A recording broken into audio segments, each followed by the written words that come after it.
Tout le monde sait qu'un ordinateur, ça fonctionne avec des 0 et des 1. Enfin, ça c'est quand même une image parce que dans la mémoire, il n'y a pas vraiment écrit des petits 1 et des petits 0. Mais dans l'idée, on nous dit souvent qu'un ordinateur, c'est basé seulement sur un système à deux états. Soit un 1, soit un 0, soit le courant y passe, soit il passe pas. Mais est-ce que vous savez vraiment ce qu'est le binaire et comment on l'utilise? Non? Ça tombe bien, c'est ce qu'on va voir aujourd'hui. Générique.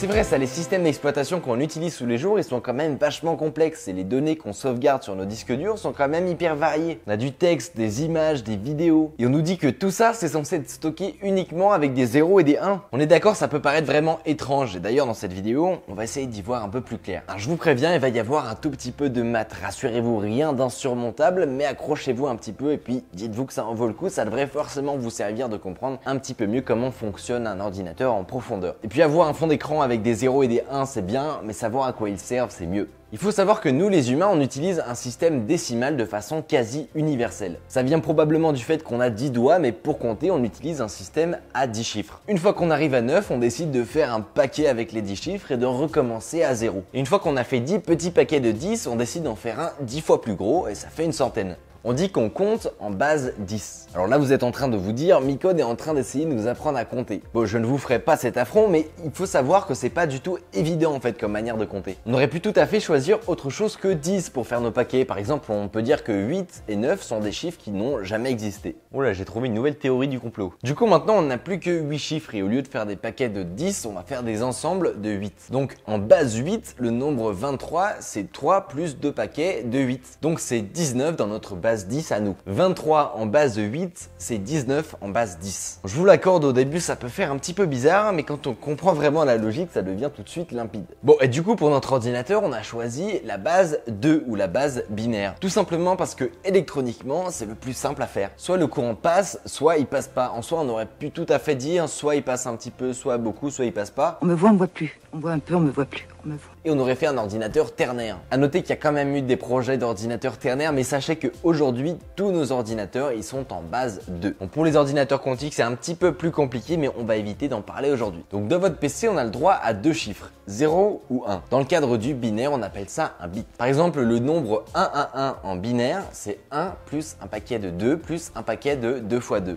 111 en binaire, ça fait 7 en décimale. Du coup, si vous m'avez bien suivi, en fait, on peut écrire un nombre dans absolument n'importe quelle base, ça change pas grand chose. La seule différence, ça va être le nombre de chiffres ou d'états nécessaires. Et forcément, moins on a de chiffres, plus il faut de caractères pour un même nombre. Par exemple, pour 129, il faut seulement 3 caractères en décimale, 1, 2 et 9, alors qu'en binaire, il en faut 8. Mais du coup, comment on fait si on veut stocker autre chose que des nombres dans notre ordinateur? Eh ben, on va utiliser des méthodes qui permettent de convertir des données, que ce soit un texte, une image ou un son, en données numériques, c'est-à-dire avec des nombres. La représentation de quelque chose avec des nombres, c'est ce qu'on appelle le codage. Faut savoir qu'il n'existe pas une manière universelle de coder un caractère ou une image ou un son. D'ailleurs, parfois, les différentes extensions genre .png, .doc ou .mp4, ça correspond à plusieurs manières de coder une donnée. Plus concrètement, si on prend l'exemple d'un caractère, par exemple, on va utiliser une sorte de tableau. Par exemple, on peut dire que A c'est 1, B c'est 2, C c'est 3, comme ça jusqu'à 26. 26 en binaire, c'est 1, 1, 0, 1, 0. Donc on a besoin de 5 bits pour stocker l'ensemble de l'alphabet français. Et voilà, on a inventé un code pour les caractères alphabétiques. Maintenant, si on veut écrire le mot YouTube avec notre code en binaire, ça va ressembler à ça.